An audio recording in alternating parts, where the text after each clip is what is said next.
ladies and gentlemen. Oh, shit. What? Joining us now. Holy hell. Future Hall of Famer. Absolute freak show on the football field. This past weekend against the Jets, he had 2 sacks and a forced fumble. He's flying all over the place. Wow. He's somehow faster than everybody, stronger than everybody, smarter than everybody. And he's a young man, just 24 years old. Hasn't even been paid yet. Out of Penn State, all pro. Dallas Cowboy, Micah Parsons. Yeah. Yo, what's good, fellas? I want to let you know, Micah, there was a little bit of doubt if you were going to come on the show today. Out of a lot of us, I am pumped that you're here. Thank you for joining us, dude. Yeah, don't worry. Never no doubt on mine. Okay, good. I'm happy to hear that it was on your side, because on my side, there was a lot of doubt. We were worried, but we were excited to chit-chat with you. Let's dive in. Obviously, we're listening to your podcast with Bleacher Report. You're crushing it. Yeah. Way to go. I'm happy you're doing that. But we heard you break down about how this is the third year in the system, third year in Quinn's system. You feel mature. Your team is flying around more than ever. This year feels different for you guys than the past couple years, Micah? For real? Yeah, it feels completely different. I feel like there's a complete 360 turnaround. Because it's hard when you first bring in a bunch of free agent guys and you sign them to 2-year deals and things like that. You never know how things are going to turn out. But I think the first year we were like, okay, we could really fit in the system. The second year was like everyone grew. Everyone felt like, okay, now we got the ins and outs. We still learn how to play together. But I think this year, man, coming in the camp after camp, we was like, man, we know we're capable of we all know how each other play. We all know what each other like. Like the guys is adding Gilly, the safety, and bro, it's looking dangerous right now. I can't even lie to you. Yeah, I'd say. I'm happy to hear you guys thought the same going into the season, because watching you guys has been fantastic. Go ahead, AJ. I'm curious what it's like to play for D coordinator Dan Quinn. We see him up in the booth with his backwards hat going crazy. Romo's doing voiceovers on what he thinks he might be saying. How fun is it to play for him, and what does he do to, I guess, maybe simplify things or just have you guys playing so fast? Like you're all, every play, everybody's flying to the ball. Yeah, one thing about Quinn, he's going to make it real nice and simple for us. I mean, even in camp, he brought out, he brought some of the top guys into the room and was like, what do we like? What do we don't like? What can we throw out? What does everyone feel comfortable with? Where do we want to go with this?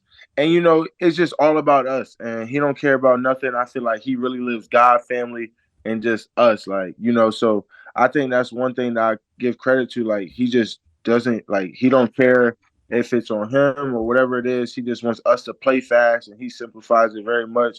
And, every week he got some new stuff where he's just talking about the ball. And if you talk about the ball enough, you're going to get that thing. Yeah, and he has emotion and passion. I assume you guys love watching this. He wants to win just as bad as you guys do. And whatever you think about your career, especially in, Quinn's defense, and he got some head coaching opportunities, and he said, I'll stay here and keep doing this with the backwards hat on. He knows you guys can be historic. When we watch the highlights of you, is it him putting you in a position or you just being faster than every human on the football field? Aside from game 1, where you were playing Mike, I think the transition into the NFL has been so seemingly easy for you. Have you felt it to be the same way? I just kind of found my way. I always felt like, I would say it's a little bit of both. He kind of puts me in these positions and he's like, hey, let's see what you can do. And I'm like, all right, now just watch this. He challenged me and pushes me. So I never want to let him down because, I really feel like he's really like an uncle to me. But, coming into the league, it's always challenging. But I always had the mindset, man, I got to get better. I can't fail. And, I always put that in the back of my mind. So I feel like I always go harder than a lot of other people. Yeah. You're an old school guy. You feel that way? You're an old school type football player? Yeah, I definitely feel like I'm an old school football player. And I definitely feel like I bring a lot more passion to the game than a lot of guys. A lot of guys are just here just to be here. They're happy to be there. Versus me, where, man, I feel like, I have so much gratitude for the game. Gratitude for life, and just thankful for everything I got and where I'm going. Bro, they've been talking about you like Hall of Fame since week 3 of your rookie year.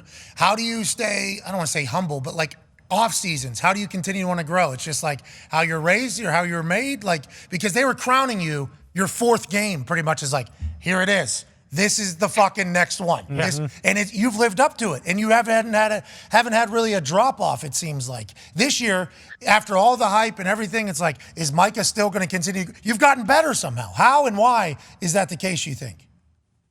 I'm just so hungry, and I really put my faith into the Lord, man. And it's easy to get complacent and say, hey, you're here, so you don't have to get any better. And I can definitely live off just being 8 to 12 sack guy for the rest of my career and be a really great. But the great Kobe said, "Are you willing to chase perfection and keep going when the distance is unknown?" And that to me, it always sits in.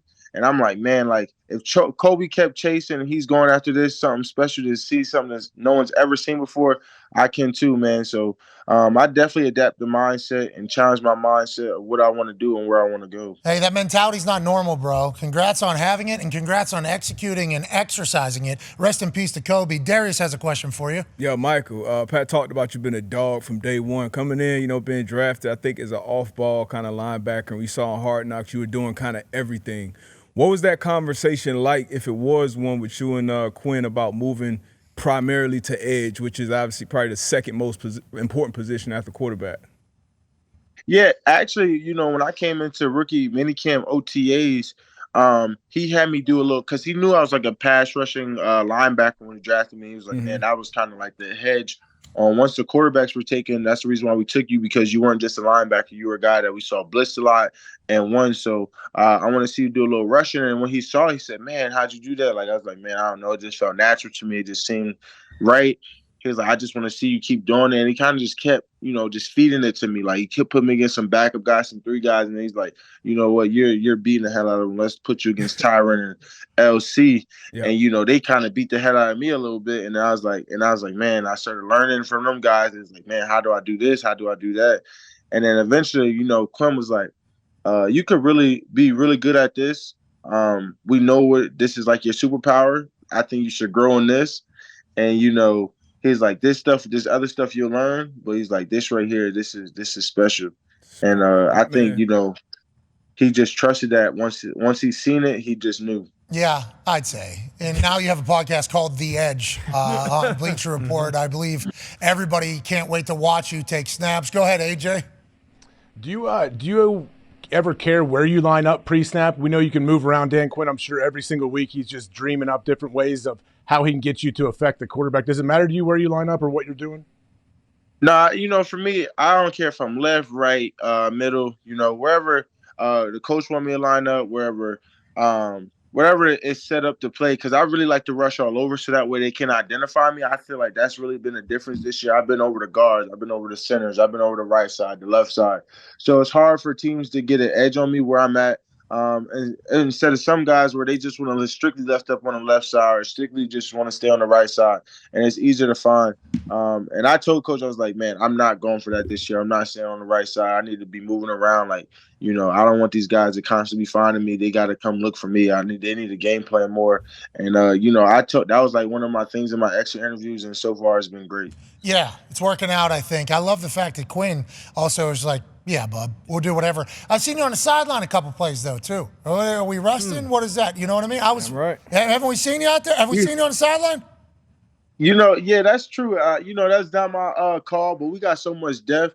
And, it's hard when you got so many guys like Sam Williams, Dorrance Armstrong, and you got Dante Fowler. We got such a high position group that's like you can constantly keep guys fresh, keep guys going, keep guys in the flow of the game. And so far with the rotations, it's been pretty successful in how much we've been dominating. So I don't think they're going to go away from it. And you always remember it's a long season ahead, and we thinking about Vegas, baby. So, so I think there's always a part of that too. Okay. Well, I'm happy to hear that you're okay with it, because I was watching. I'm like, we got an alien saying it. Why? Put him in. I didn't say I was okay with it, but I understand. Yeah, but as soon as you get back in, you get a sack, you break. And then that on all fours crawl. Awesome. Hey, you're moving, bro. You are moving on that. You work on that? Yeah, I've been working on it all camp. So, like, I was like, this year coming in, I was like, yo, I hope y'all know, like, I'm, like, possessed this year. Like, I hope everyone's ready to work. I hope everyone's ready for this line mentality. Like, I be going around the locker room growling at people. Like, I'm out there jumping around. I'm growling at Dak before, and Cam. Like, I hope y'all ready for this shit, bro. Like, I'm going to kill you today. Like, I'm hunting you. Like, I'm letting everyone know, like, so when they see it, they're like, man, like, this dude's really nuts. Like, especially some of the rookies, it's funny, them see him coming in, it's like, bro, you really like that? I was like, you ain't really seen nothing yet. Like, he's like, you really a possessed lion? I'm like, yeah, bro. Like, I'm crazy. Like, I'm thrown off. Like, This kid's coming into the NFL going, what the fuck? Yeah. Shit, It's like, they got an actual animal in here. Have you seen this guy? He's on all fours. He's barking. This guy's running and barking and growling at people. Yeah. And then he's faster, stronger, more agile than literally everybody else on the field. Ty has a question for you, Micah. Yeah, Micah, we had J.J. Watt on, and he was talking about the play from last week with Myles Garrett, where he's kind of crossing up in front of the center, and then boom, just slips right around him for I don't think he actually got the sack, but just completely blew up the play. And he was saying how like some days you're just in the zone and it doesn't matter what you do. You're going to do whatever you want to do out there. You're one of those guys who, whenever we watch you, like the expectation is just like, all right, he's going to have multiple sacks today, or he's going to have a defensive touchdown, or he's going to have a bunch of hurries or whatever. Do you always just feel like you're in the zone for 60 minutes every single Sunday? Yeah, man, and it's hard to even tell my family this because they're always like worried about me. They're like, "What's wrong?" Like even the day before, I go so quiet and like I'm just so focused, so locked in. They're like, "What's wrong with you?" I'm like, "Bro, I'm focused. Like, I'm ready to hunt. Like I'm into my zone. Or like I'm going into my mental space. Like I close my eyes. Like I really dive into such a battle. Like I'm preparing for war. I'm preparing to kill. I'm preparing to hunt. Like it's a space that it's a scary place that I don't think a lot of people are willing to go. So when I say them outrageous things on Twitter, when I say looking in the eye, looking death in the eye is a scary place, like I really mean that. Like when I see my offensive tackles align for me, I want them to stop avoiding eye contact. Like look me in the eye. Like I want you to know, like this is like for real. Like this is like serious. Hey, you gotta start wearing those red contacts. Yeah. You know those red contacts that guys used to wear? Who was that? Van Bosch. Van and Bosch. He used to have those red contacts in where it was like, as soon as you look at his eyes, it's like, oh, this guy's a psychopath. Yeah, devil. Yeah, this guy's the actual devil on the other side. I don't know if that's what you need to go with as opposed No, I don't want to be the devil. Yeah. I want to be like animal, yeah. So maybe we get like the cat slits. Yeah. Like the Snake. like a lot, maybe the snake eyes. Yeah, something to think about just next year. As you evolve, as you continue to get better. Is there guys around the league that you watch and study film of, or is there guys you chat with around the league as pass rushers? Yeah, so I chat a lot with Max Crosby. I chat a lot with Vaughn. I actually sent them clips like, "Hey, what do you think of this guy?" I chat with my guy. Dang, why am I blacking out on this? Wow, because you're in the zone. Yeah, you're an animal. Yeah, fuck this guy. Yeah. And a guy that I love to watch is Myles Garrett because in terms of just pass rush and what he does, definitely they move him around a lot and how they use him. But the thing that I like about Myles is like I feel like he kind of gets the same treatment as I get. Constant double teams, constant slides.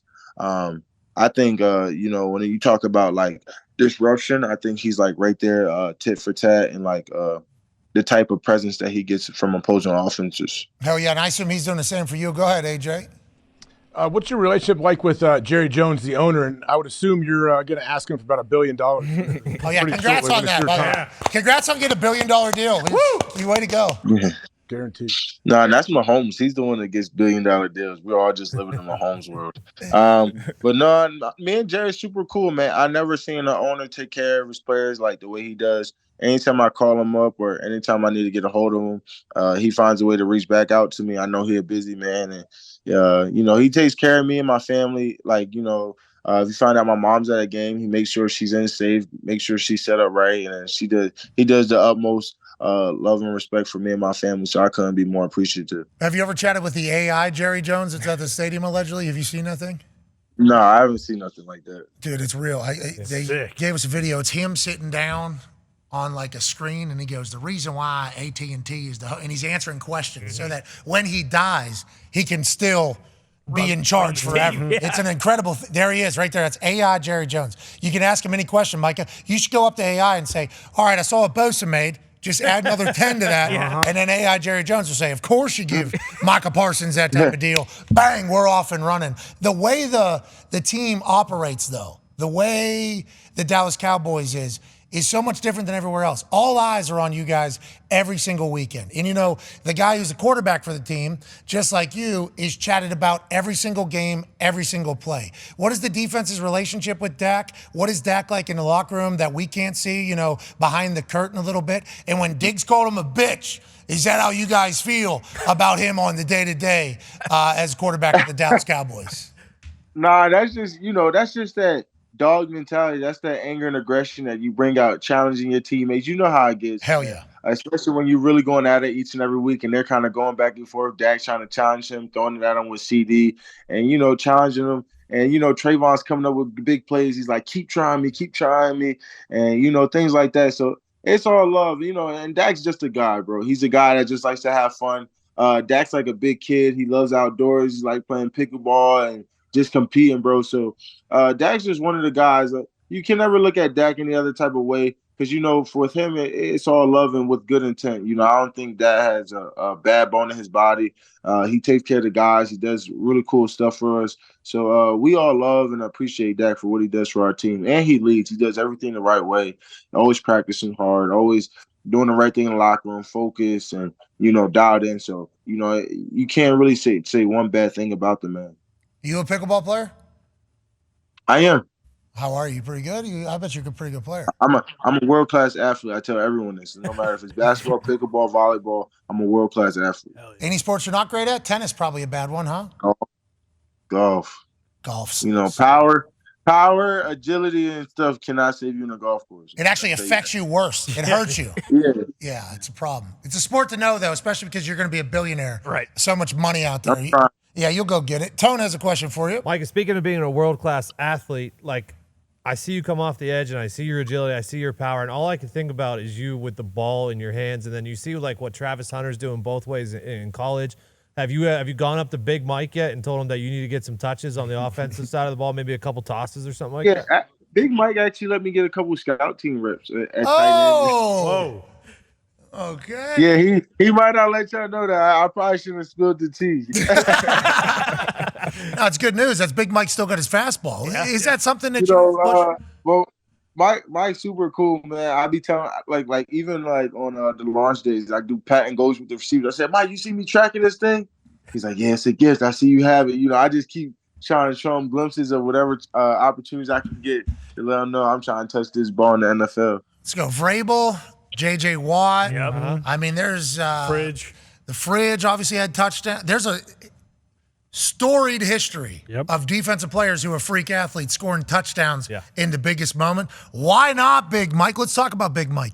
How's he been this year now that he's calling the offense? Is it a different Mike McCarthy? What do you see from him as the head coach of the Cowboys with coming into the season? His seat was the hottest in the league. Talking about now you guys are undefeated, top of the world. What have you seen from Mike and learned from Mike about this year? Yeah, I think it's been the same with Mike. Since I first got here, he's been a guy who showed the utmost respect for all his players, take care of his guys, find ways for us to recover, find ways for us to get better, and pushes us to the limit. And, he doesn't cross some boundaries, a big family-oriented guy. I mean, he's a truly great coach and a great guy. I would actually hate to ever see anyone like him go. I think he's more nice than anyone other coach in the NFL. And I think sometimes people tend to take that for granted because how nice and genuine he is. So, that's type. And there's really no changes from him. He's just the same guy. I promise. He's the one, even when I came into the league and I was like, dang, we get this. He's like, yeah, I've never got this. Even free agents guys this is unheard of, the things that Mike does. Okay, so let's talk about it. I've heard his motivational speeches are second to none. Smashing watermelons, giving all that stuff. He's still delivering the juice, still delivering the heat, even though he's calling play. He finds different ways. I say, when Coach Mike wants to talk, it's very different. It's definitely nowhere near where you're thinking that he's gonna go, and he goes there. We just learned about the Indian tribe and what it meant and how we should all be a family and things like that. So, Carpe Omnia. Yeah, he goes all the way, deep dives. He researches very well for his. Yeah, well, he's got to reach you guys. You know what I mean? Sounds like on the offense, he's got the fastball. The defense is flying around. Motivational speeches are great. How about you off the field? You a super diet guy, nutritious? You weigh in all your food before you eat it? What is your life like there? Yeah, I don't weigh in on my food, but this is the first year I actually got a chef and was like, man, I'm gonna really dial in on what I eat, and I definitely feel a huge difference in the whole thing. Yeah, the inflammation in your joints. They always say when you eat better, it's you're less in pain, you're less sore, you feel faster. All that's real. Yeah, all that's true story. Drinking sodas. I used to drink Dr. Peppers and Popeyes Saturday before games. Hell yeah, so good. So good. Yeah, I used to. So good. So you jock now? We got to sit. You have always you shredded. Yeah, I feel like I'm pretty shredded right now. Were you last year when you were Popeyes and Dr. Peppers on Saturdays? I wouldn't say I was shredded. Like I was a guy that was like barely making weight. Like guy who was like edging it. Like, You're a fatty. and then like I'm like, I know I'm good. Like It's a better life now, huh? it is. It's the way better life. What are we eating today? Got anything good from the chef? What's on the menu? It's Taco Tuesday, man. You know what time it is. Hey, I love that. All right, we enjoy the hell out of your off day. We appreciate you making time, and good luck the rest of the way. And also, the podcast is awesome, man.